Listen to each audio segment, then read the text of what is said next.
Assalamualaikum warahmatullahi wabarakatuh. Alhamdulillahi rabbil alamin. Wassalatu wassalamu ala asrafil anbiya'i wal mursalin wa ala alihi wa sahbihi ajma'in, amma ba'du. Pada kesempatan kali ini saya akan membahas salah satu karya monumental dalam dunia tafsir Al-Quran, yaitu Tafsir Al-Kabir atau dikenal juga dengan nama Mafatih Al-Ghaib, karya ulama besar Fakhruddin Ar-Razi. Dalam video ini saya akan menjelaskan 6 poin utama. Yang pertama, biografi singkat Fakhruddin Ar-Razi. Yang kedua, latar belakang penulisan tafsir. Yang ketiga, sistematika penafsiran. Yang keempat, metode, sumber, dan corak penafsiran. Yang kelima, kelebihan dan kekurangan tafsir. Langsung saja ke penjelasan yang pertama, yaitu biografi singkat Fakhruddin Ar-Razi. Fakhruddin Ar-Razi adalah seorang ulama besar yang dikenal dengan keahliannya dalam berbagai bidang ilmu.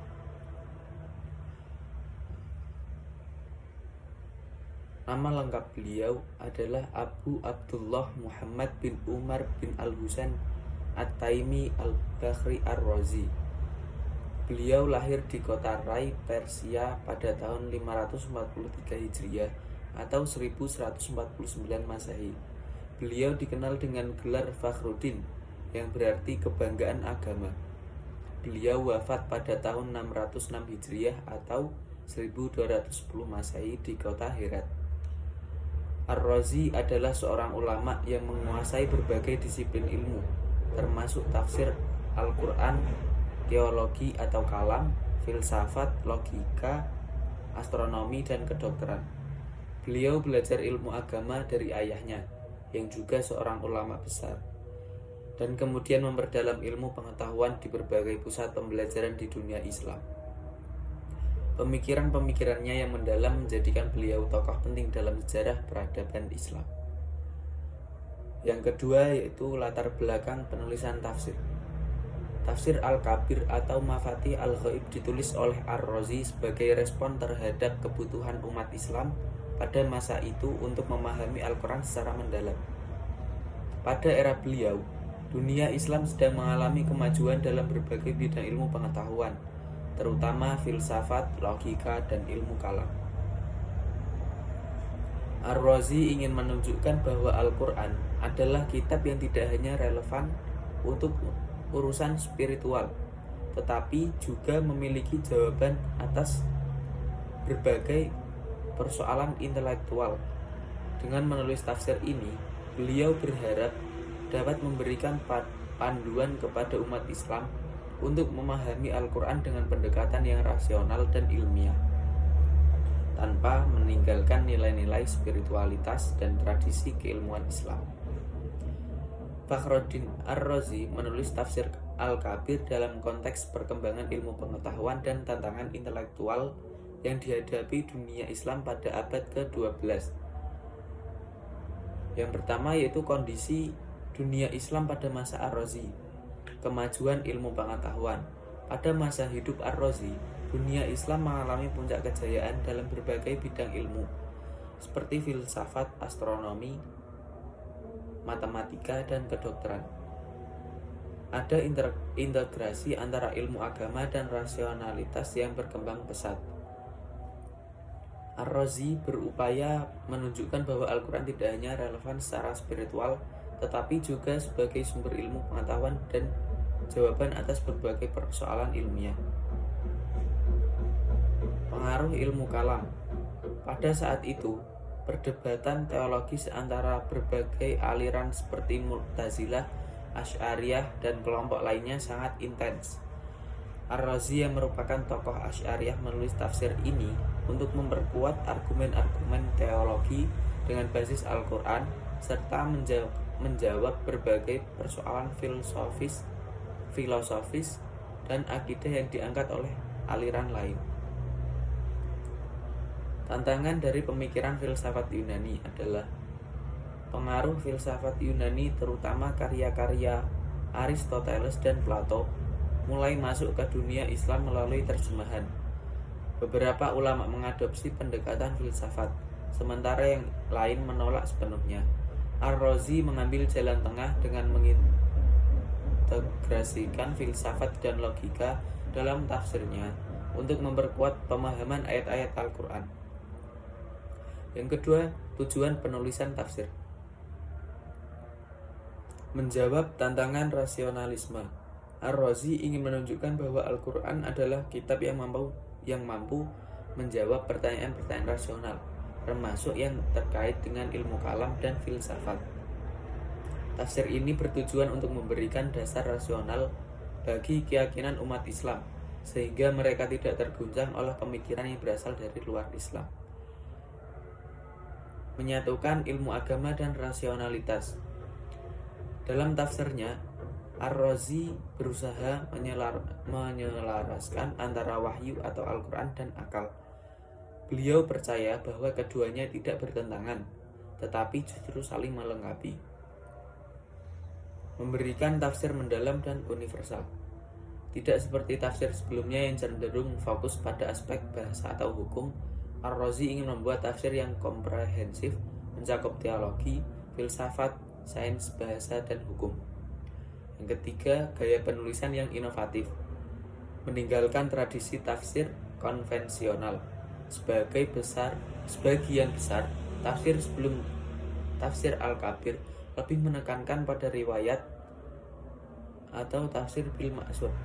Namun, Ar-Razi memasukkan analisis logika, filsafat, dan ilmu pengetahuan ke dalam tafsirnya, menjadikannya salah satu karya paling inovatif di zamannya. Mengintegrasikan pendekatan multidisiplin.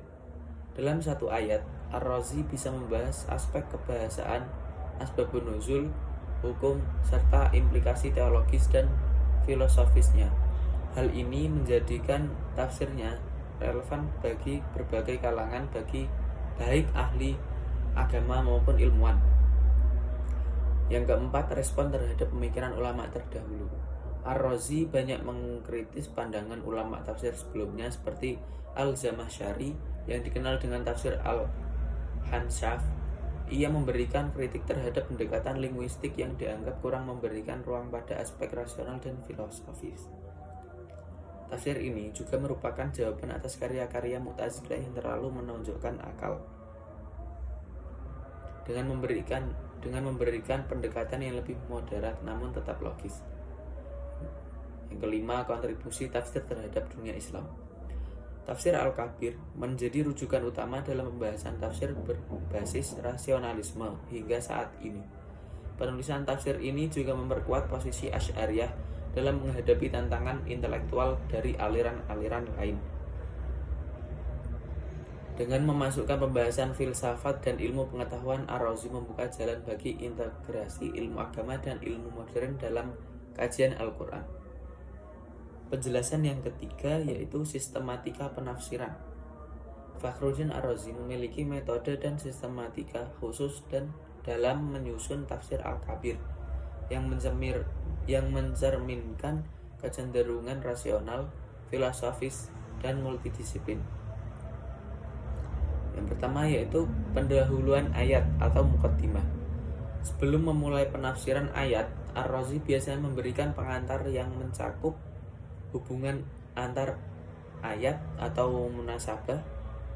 Beliau menjelaskan keterkaitan antara ayat yang sedang ditafsirkan dengan ayat sebelumnya, baik secara tematik maupun konteks. Misalnya dalam surah Al-Baqarah, ia menjelaskan bagaimana ayat tentang tauhid berhubungan dengan perintah dan larangan yang mendahuluinya. Asbabun nuzul atau konteks turunnya ayat. Jika relevan, Ar-Razi mencantumkan latar belakang sejarah atau kejadian yang menyebabkan turunnya ayat tertentu. Yang kedua, analisis kebahasaan. Ar-Razi sering memulai tafsirnya dengan membahas aspek linguistik ayat, seperti makna kata per kata dalam bahasa Arab, analisis gramatikal atau nahwu dan shorof, untuk memahami struktur kalimat, variasi makna kata yang relevan dengan konteks ayat. Beliau juga membandingkan penggunaan kata tertentu dalam ayat lain untuk mendapatkan pemahaman yang lebih mendalam. Yang ketiga, pembahasan teologi atau ilmu kalam. Setelah analisis bahasa, Ar-Razi masuk ke pembahasan teologis. Beliau menggunakan pendekatan ilmu kalam untuk menafsirkan ayat yang berkaitan dengan tauhid, sifat-sifat Allah, hubungan Allah dengan makhluknya. Sebagai seorang teolog Asy'ariyah, Ar-Razi sering membantah pandangan kelompok Mu'tazilah dan aliran lain yang berbeda dalam hal akidah.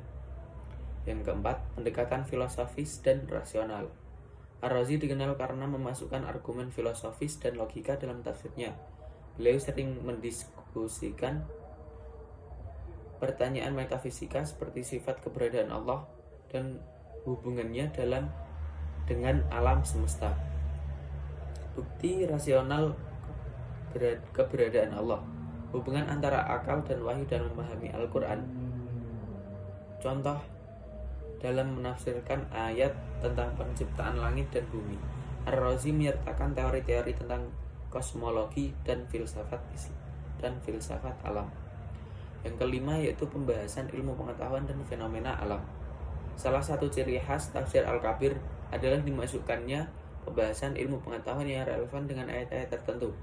Ar-Razi menggunakan wawasan astronomi, fisika, dan biologi yang ada pada masanya untuk memperkuat pemahaman ayat yang berbicara tentang alam.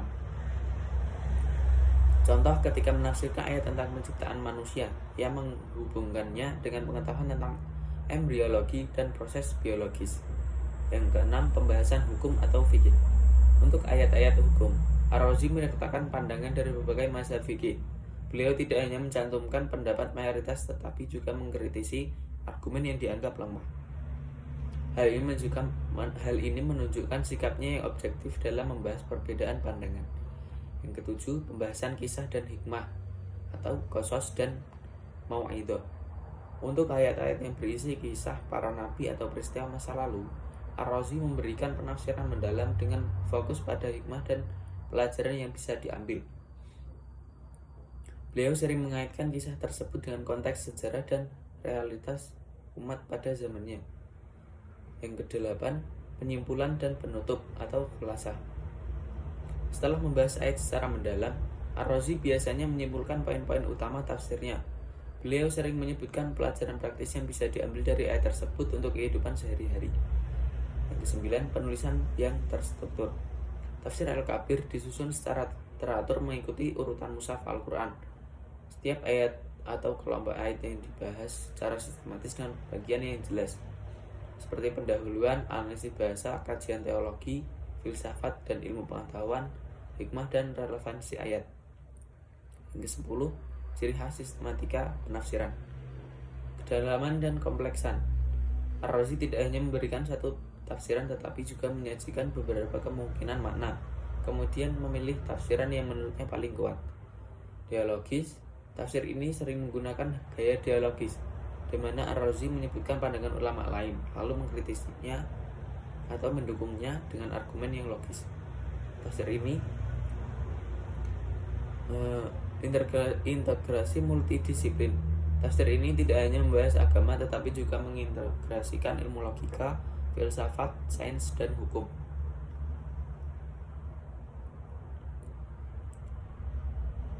Penjelasan yang keempat adalah metode, sumber, dan corak penafsiran. Penafsiran dalam tafsir Al-Kabir menggunakan metode yang sangat khas dengan ciri-ciri sebagai berikut. Metode penafsiran yang digunakan adalah tahlili atau analistik. Ar-Razi membahas ayat-ayat secara rinci, mencakup aspek bahasa, makna, dan relevansi konteksnya. Rasional. Beliau menggunakan argumen logika untuk menjelaskan makna ayat, terutama dalam hal yang bersifat abstrak atau metafisik. Komparatif. Ar-Razi sering mengutip berbagai pendapat ulama terdahulu seperti Al-Jamasyari, kemudian memberikan analisis kritis terhadap pendapat tersebut. Sumber penafsiran yang digunakan yaitu Al-Quran, tafsir ayat dengan ayat lain, hadis Nabi SAW sebagai penjelas dari ayat, pendapat sahabat dan tabi'in dalam hal tafsir yang bersifat riwayat, logika dan filsafat digunakan untuk memperkuat argumen atau menjelaskan hal-hal yang kompleks. Corak penafsiran yaitu teologis atau kalam, fokus pada penjelasan akidah dan konsep-konsep keimanan filosofis, menjawab isu-isu filsafat dengan pendekatan Islam. Ilmiah mengaitkan ayat-ayat dengan ilmu pengetahuan seperti astronomi dan kedokteran. Penjelasan yang kelima yaitu kelebihan dan kekurangan tafsir. Kelebihan tafsir yaitu tafsir Al-Kabir sangat mendalam, mencakup berbagai disiplin ilmu yang membuat relevan untuk studi lanjutan. Pembahasan filsafat dan logika menjadikannya salah satu tafsir yang unik dan kaya argumen. Kritik terhadap pendapat ulama lain dilakukan secara sistematis dan ilmiah, memberikan wawasan baru tentang bagaimana Al-Quran dapat dihubungkan dengan ilmu pengetahuan modern. Kurangannya adalah tafsir ini terkadang terlalu panjang lebar dalam pembahasannya, terutama dalam hal filsafat dan logika, sehingga sulit dipahami oleh pembaca awam. Ar-Razi lebih menonjolkan aspek rasional dibandingkan dengan aspek riwayat, sehingga kurang cocok bagi pembaca yang mencari tafsir berbasis hadis secara dominan. Ada kritik dari sebagian ulama yang mengatakan bahwa Ar-Razi terlalu sibuk dengan pembahasan filosofis sehingga terkadang kehilangan fokus pada makna utama ayat. Demikian beberapa hal yang bisa saya sampaikan pada kesempatan hari ini. Saya mohon maaf yang sebesar-besarnya apabila ada tutur kata maupun tindakan yang kurang berkenan bagi Bapak dosen. Dengan ini video ini saya tutup. Terima kasih atas perhatiannya. Wassalamualaikum warahmatullahi wabarakatuh.